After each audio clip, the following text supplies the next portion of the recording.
जय हिंद। मैं हूं परवेज पवार और आप देख रहे हैं एलकेबी न्यूज।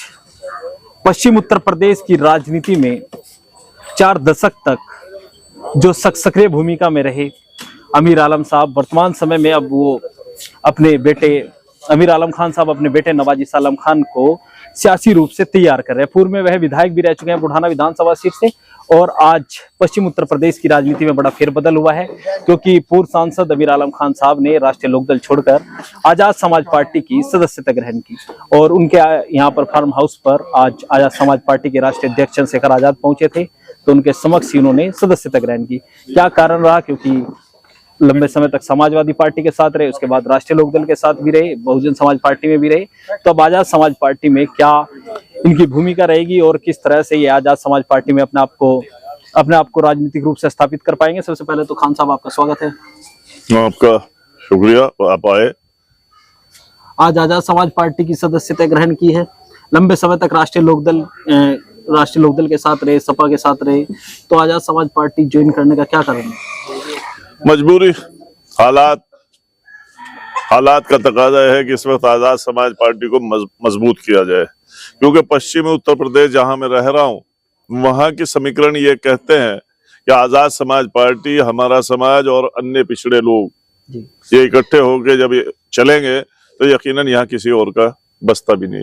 जो दलित और मुस्लिम समीकरण की बात, दलित, मुस्लिम और पिछड़ा, यानी दलित, मुस्लिम और पिछड़ा और सामान्य वर्ग में भी वो लोग जो दबे कुचले हैं। लेकिन लंबे समय तक किसान मजदूर की बात करते रहे, अल्पसंख्यकों की बात करते रहे, अब अचानक दलित मुस्लिम समीकरण की बात। नहीं, किसान तो हम खुद ही हैं जी। किसान तो हम खुद हैं, और किसानों की तो समस्याएं जो है वो हमेशा हम उजागर करते रहे। और वो बात जहां अभी हमारे चंद्रशेखर जी आए थे, उन्होंने भी किसानों की बात कही, किसानों की फसलों के दाम को भी कहा है उन्होंने कि भाई हम किसानों की फसलें 6 गुना बढ़ाएंगे, आप हमें एक बार मौका दीजिए। जब अभी इलेक्शन हो रहा है दिल्ली में या जहां भी होता है, भारतीय जनता पार्टी वहां बिल माफ करने की बात करती है, तो उत्तर प्रदेश में क्यों नहीं माफ किए जा रहे? पहले जहां तो सरकार है, सरकार उनकी हरियाणा में, वहां क्यों नहीं माफ किए जा रहे? सरकार उनके महाराष्ट्र में, वहां क्यों नहीं माफ किए जा रहे? तो ये प्रलोभन दिया जाके वोट ले लेते हैं, और वोट लेने के बाद फिर कहते हैं जो हमने कहा तो वो सब श्लोक थे। आपने कहा कि मजबूरी के कारण आप आजाद समाज पार्टी में शामिल हो रहे हैं, ऐसी क्या मजबूरी रही है? नजरअंदाज करना, नजरअंदाज किया गया। मैं नहीं कह रहा, पूरा जिला कहेगा, दोनों जिले कहेंगे, हर आदमी कहेगा। किसके द्वारा नजरअंदाज किया गया? नेताओं के।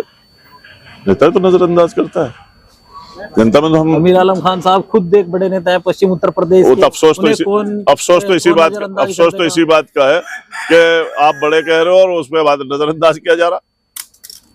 तो इसका मतलब है समझ नहीं पाए हमें, शायद हमें पहचान नहीं पाए। ऐसा नहीं है। हमारे जब कभी इलेक्शन लड़े हमने, बड़े बड़े धुरंधर हमारे सामने लड़े।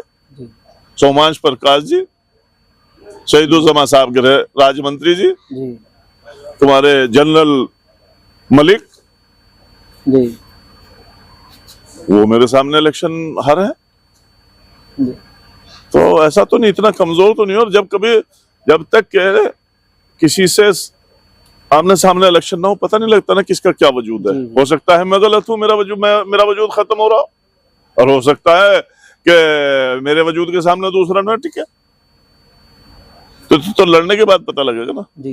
लड़ने से पहले कैसे पता लग सकता है? अभी चंद्रशेखर आजाद जी तारीफ कर रहे थे कि पश्चिम उत्तर प्रदेश और उत्तर प्रदेश में हमें बड़े चेहरे के रूप में अमीर आलम खान साहब मिल गए, जो उत्तर प्रदेश विधानसभा के 4 बार सदस्य रहे, लोकसभा के सदस्य रहे, राज्यसभा के सदस्य रहे। तो अमीर आलम खान साहब में तो खुद में एक बड़ा नाम है। बहरहाल उनकी वो है, लेकिन मैं तो अपने आप को बहुत छोटा आदमी मानता हूँ, एक छोटा सा कार्यकर्ता मानता हूँ। एक छोटे से कार्यकर्ता ने एक आजाद समाज पार्टी में कदम रखा है, और एक कार्यकर्ता की हैसियत से मेरी कोशिश रहेगी कि मैं उसे मजबूत करूं। खान साहब, कई पार्टियों का उदय होता आपने देखा। समाजवादी पार्टी का गठन आपकी सक्रिय राजनीति में हुआ जब आप विधानसभा के सदस्य थे।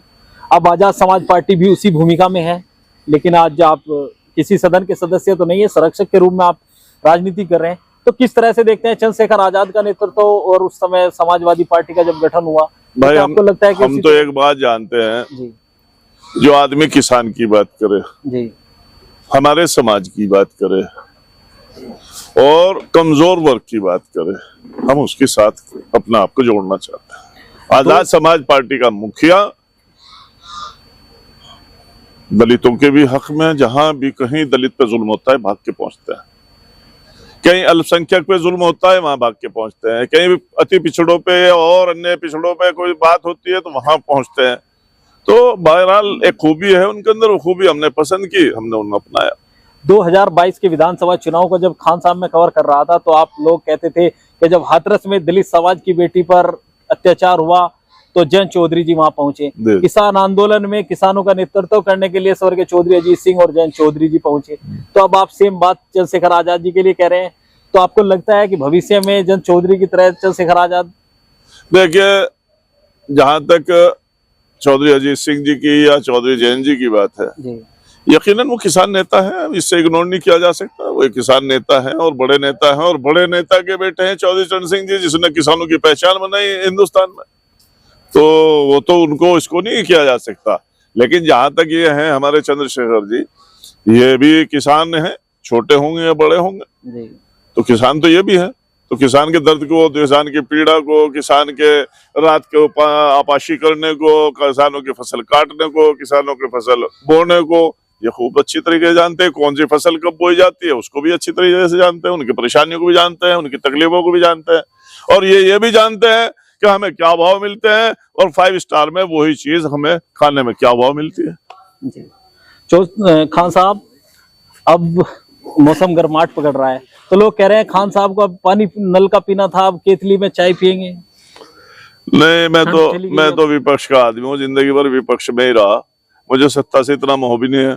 मैं सत्ता से तो मैं तो काम ऐसे ही चले जाऊं। मैं जो अभी आज भी अधिकारियों को अगर जिसको मैं काम कह देता हूँ वो मान लेते हैं। आपका राजनीतिक अनुभव? हाँ, बस वो सत्ता की इतनी कोई खास जरूरत नहीं है मुझे। आज नल के पानी की मैं तो नल के पानी ही पी रहा था भाई। नल का पानी पिलाया तो होता, या सिर्फ मुझे उस नल के नीचे खड़ा कर दिया जिसमें सामने मारो जाओ डोक कैसे पानी ना आवे, मुझे तो वहां खड़ा कर दिया था जहां भाई बन तो करो जाओ, पर पानी आने का नहीं। तो डोलची उतर रही है? डोलची उतरी हो, पानी नल दे दिया मुझे। तो खान साहब, अब आजाद समाज पार्टी के राष्ट्रीय अध्यक्ष चंद्रशेखर आजाद लगातार सक्रिय हैं, तो उनके राजनीतिक भविष्य को लेकर, क्योंकि जब आप संबोधन कर रहे थे कि आकलन के लिए अमीर आलम खान साहब को टटोला जाता है, तो उनके राजनीतिक भविष्य को लेकर क्या? राजनीतिक भविष्य इनका उज्जवल है, और मैंने बताया है आपको कि आने वाली जो 2027 में सरकार इनके बगैर नहीं बनेगी, और 2032 में इनकी एब्सोल्युटली मेजोरिटी से सरकार बनेगी यूपी में। नवाजिश आलम खान साहब किस भूमिका में रहेंगे? नवाजिश आलम खान इनके कार्यकर्ता बनके, पार्टी के कार्यकर्ता बनके काम करेंगे, मेहनत करेंगे, और उसी बल पे तो हम अपनी बात कर रहे हैं। जब हम कोशिश करेंगे और हमारे सारे साथी करेंगे, तमाम आजाद समाज पार्टी के कार्यकर्ता काम करेंगे, कार्यकर्ता से तो पार्टी होती है जी, तो वो जब सब मिलकर काम करेंगे। तो पंचायत चुनाव नजदीक है, सबसे नजदीक पंचायत चुनाव है, तो उसको लेकर क्या रणनीति रहेगी, किस तरह की तैयारी? अब जो भी पार्टी की पॉलिसी होगी जी, पार्टी की जो भी पॉलिसी होगी, कितनी सीटों पे वो लड़ाना है, कितने पे नहीं लड़ाना है, नहीं लड़ाना है, वो जो भी पार्टी की पॉलिसी होगी। उसके बाद नवाजिश आलम खान के लिए किस सीट को लेकर चर्चा है? नवाजिश आलम को तो अभी कोई वो नहीं है, वैसे तो हालांकि उसकी बुढ़ाना सीट है, बुढ़ाना में उसका काम भी है, मेहनत भी है, कोशिश भी है, तो बहरहाल वो तो वही चाहेगा लड़ना। बाकी पार्टी का जो भी हुक्म होगा, जो भी आदेश होगा, उसका पालन किया जाएगा। तो बुढ़ाना से तो पूर्व सांसद अमीर आलम खान साहब को आपने सुना। आगे भी तमाम अपडेट हम आपको देंगे, तब तक के लिए बने रहिए एलकेबी न्यूज के साथ। जय हिंद।